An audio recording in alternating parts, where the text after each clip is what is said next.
Une importante pollution chimique s'est déroulée la semaine dernière sur la Meuse, dans la région de Liège. Des centaines de poissons gisant à la surface de l'eau. Voici le désolant spectacle que nous donnait à voir la Meuse il y a quelques jours dans la région de Liège. À l'origine de ce grave incident, la société Chimac qui a déversé par erreur dans le fleuve 1000 litres d'insecticides. L'entreprise chimique n'a pas prévenu immédiatement les services de la région wallonne qui va se constituer partie civile.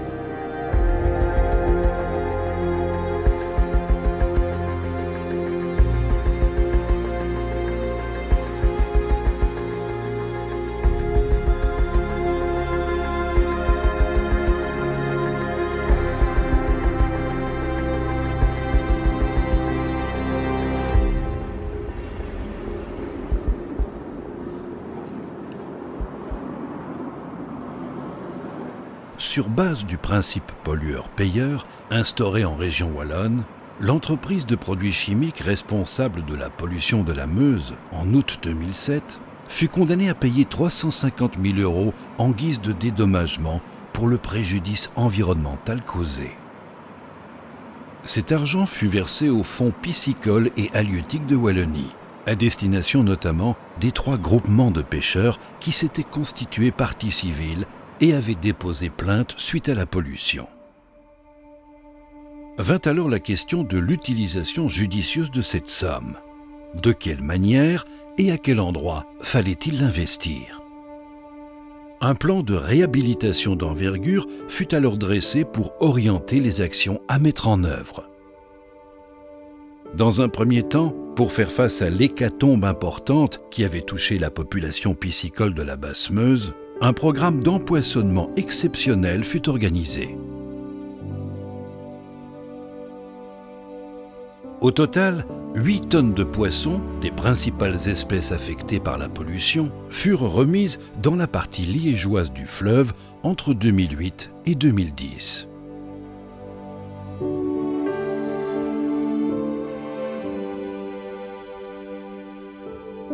En complément, et dans un but de restauration de la biodiversité présente en Meuse, pêcheurs et scientifiques prirent la décision de mener un travail ciblé sur 3 espèces piscicoles d'intérêt pour le fleuve: le barbeau, le chevesne et l'anguille. Pour les 2 premières espèces, des programmes de recherche et de mise en place de reproductions artificielles à partir de géniteurs sauvages furent lancés. C'est ainsi qu'en 2009, 40 000 jeunes chevesnes furent remis dans la Meuse et l'un de ses affluents. Une opération similaire fut menée en 2010 pour le barbeau.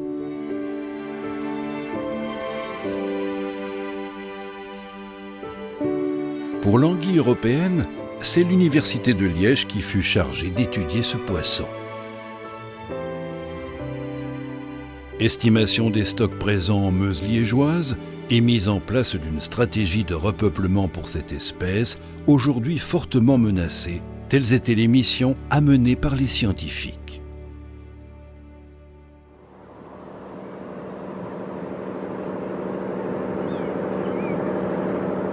Grâce à une partie de l'argent reçu pour le dédommagement et avec le soutien financier du Fonds européen pour la pêche et du Fonds piscicole et halieutique de Wallonie, un programme d'action pour le moins innovante allait également voir le jour.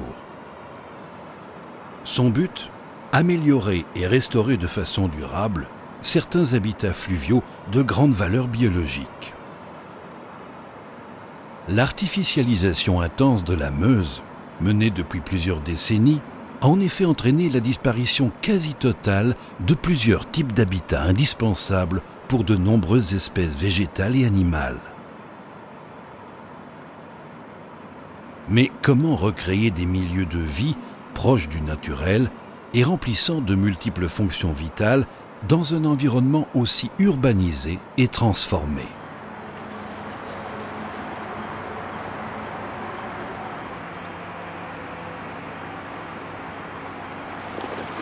Nous sommes ici dans l'une des darses que compte la Basse-Meuse, en aval de Liège, et plus précisément dans la darse de Cheratte, située non loin de la frontière avec les Pays-Bas.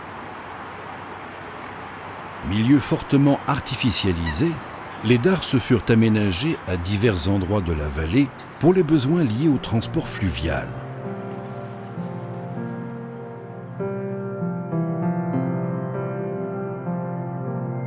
Avec un accès aisé et une situation abritée des courants de la Meuse, la darse de Cherat est vite apparue comme une zone idéale pour réaliser différents aménagements.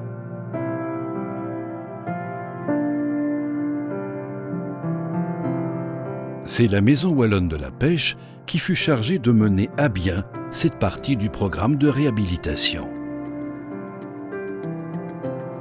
Le premier type d'aménagement mis en place est le panier végétalisé.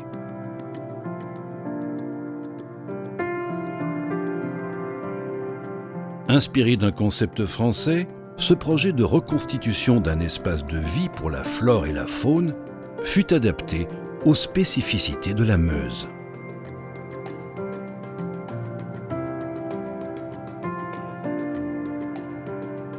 Nous voici à la salmoniculture du service de la pêche, située à Érezé, dans les Ardennes belges.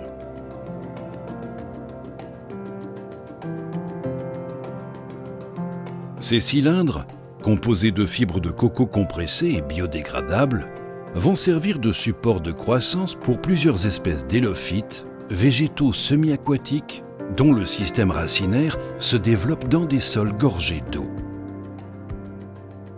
Une fois garnis de ces végétaux, les cylindres, aussi appelés fascines, sont mis en culture dans différents bassins pour assurer une bonne croissance et un bon ancrage des jeunes plants.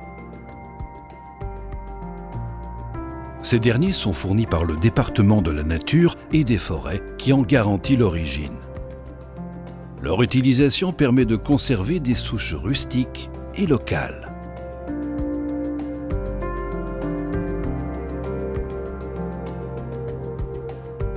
Après plusieurs mois passés dans les bassins de culture, les fascines sont acheminées sur leur futur emplacement de vie.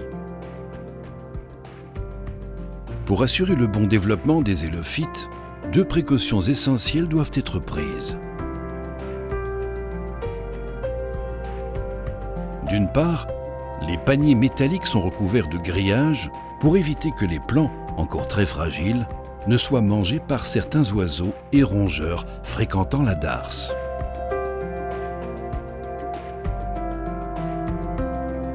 D'autre part, chaque fascine est solidement attachée pour éviter tout retournement.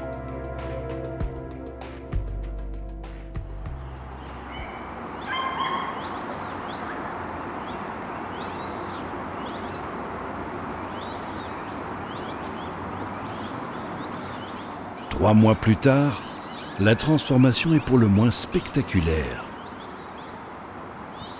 De véritables oasis de verdure garnissent maintenant les murs de béton.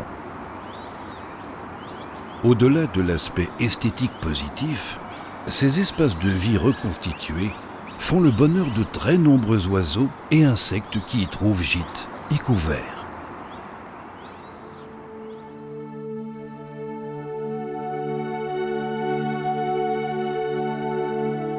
Sous la surface, la transformation est tout aussi extraordinaire. Les racines des élophytes se sont développées à merveille et offrent un habitat subaquatique des plus favorables pour des myriades de jeunes poissons.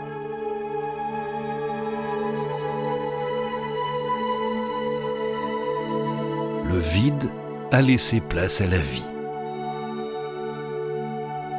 À chaque printemps, ces réseaux de racines vont jouer un rôle nouveau.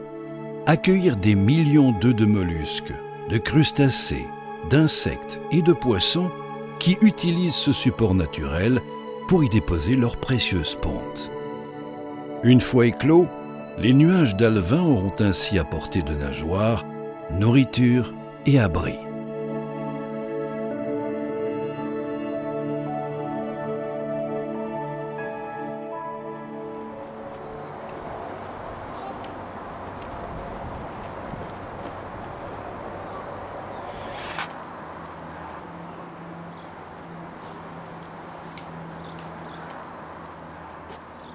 Un autre type d'aménagement réalisé dans la darse de Cherat est le placement de frayères artificielles.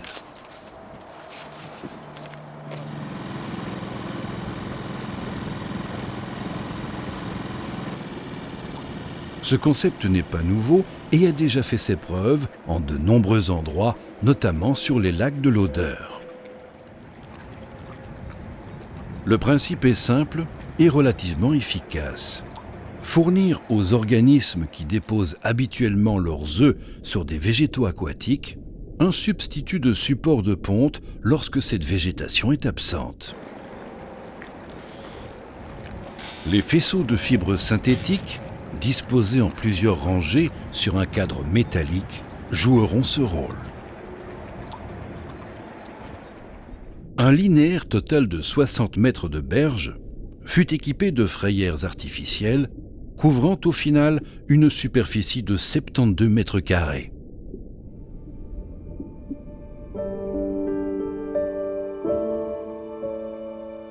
Les résultats ne se sont pas fait attendre. Dès le début du mois de mai, des groupes importants de brèmes communes en parade nuptiale se montrèrent visiblement fort intéressés par les frayères mises en place. Et de nombreuses pontes eurent lieu.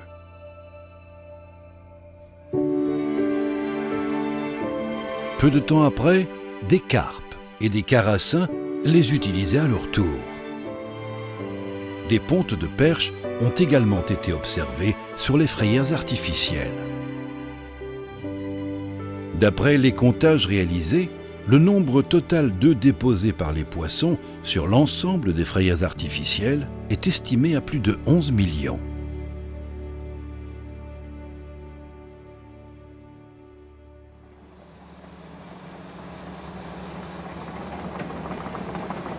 Dans le cadre des actions menées dans la darse de Cherat, un autre type d'habitat aquatique primordial pour la biodiversité fut créé. Communément appelé au fond, il s'agit d'une zone de faible profondeur, favorable au développement d'une végétation typique riche en hélophytes. Pour obtenir ce type de milieu, un retalutage d'une des berges de la darse fut tout d'abord nécessaire. L'équipe en charge du projet réalisa ensuite des plantations avec des espèces végétales adaptées. 900 plants d'hélophytes ont ainsi été placés sur la zone de haut fond. Aux côtés des iris, lèches et glycéries sont aussi plantés des joncs et des rubaniers. Comme pour les paniers végétalisés, tous les plants ont été fournis par la pépinière du département de la nature et des forêts, afin de garantir leur origine indigène et locale et éviter ainsi l'apport de plantes exotiques.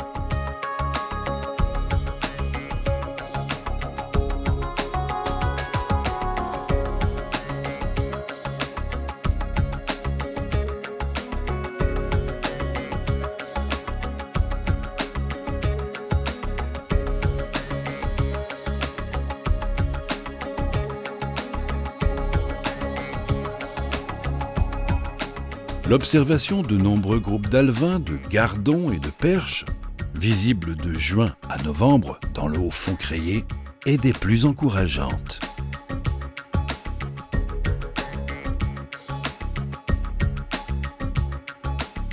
Mais pour les responsables de la Maison wallonne de la pêche, une autre problématique méritait d'être abordée.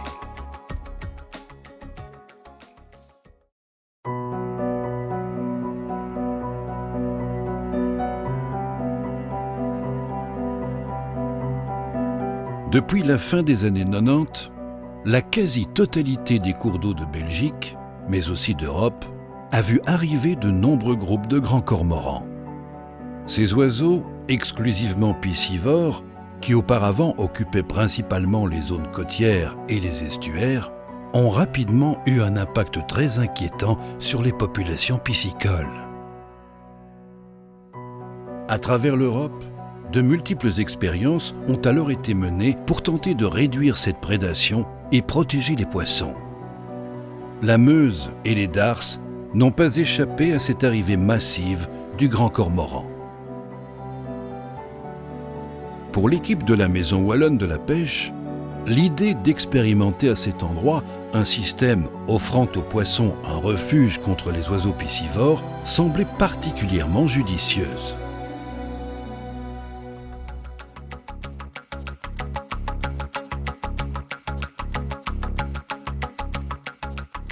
Le choix s'est porté sur l'immersion de cages dans lesquelles les poissons pouvaient se réfugier en cas d'attaque.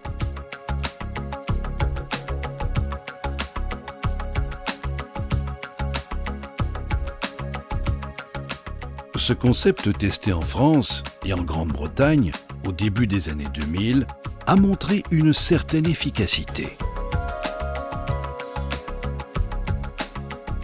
Au total, 11 cages de protection ont été plongées dans la darse de Cherat. Confectionnées en treillis à souder, elles présentent des mailles de 15 cm de côté. Afin d'augmenter l'efficacité de la protection, la dimension des mailles a été réduite par l'ajout d'un fil de nylon tressé.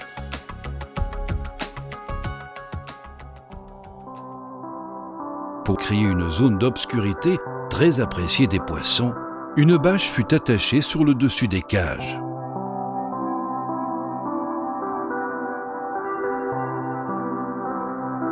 Rapidement, de nombreux poissons de différentes espèces ont colonisé ces dispositifs.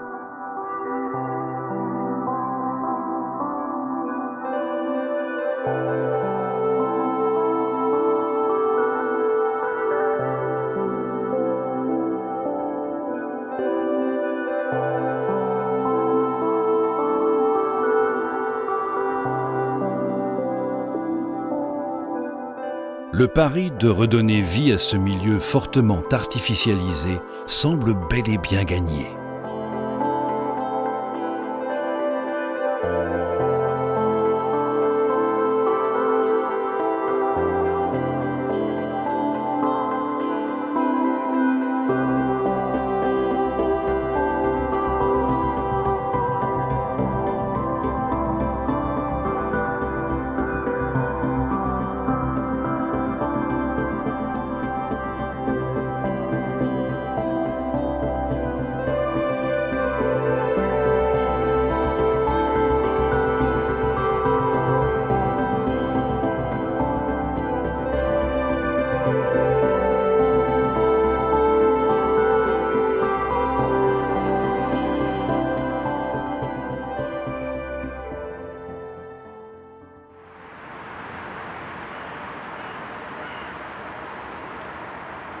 Le plan de réhabilitation mis en place suite à la pollution de la Meuse prévoyait également des actions de promotion de la pêche et de sensibilisation à la protection des milieux aquatiques.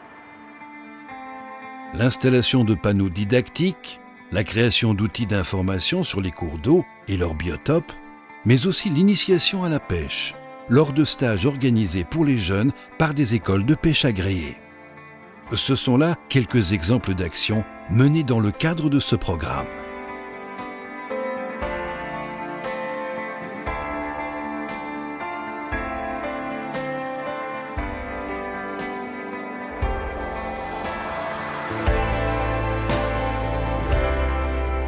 Lancée en 2007, l'initiative de réhabilitation se termine 8 années après l'incident de pollution grave qui affecta la Meuse liégeoise.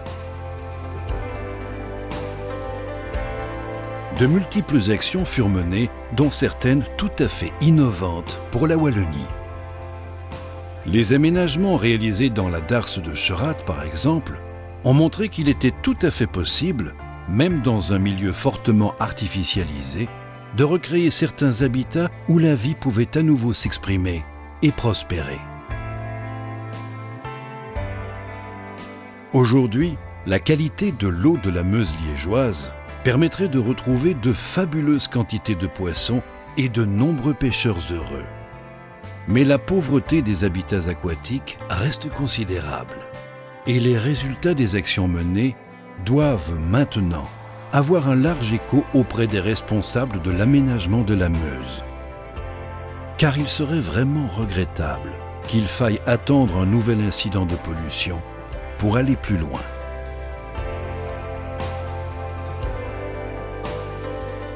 ne pas se laisser abattre par des événements dévastateurs, mais plutôt en profiter pour rebondir, agir de façon cohérente et mener des actions pour une réhabilitation durable.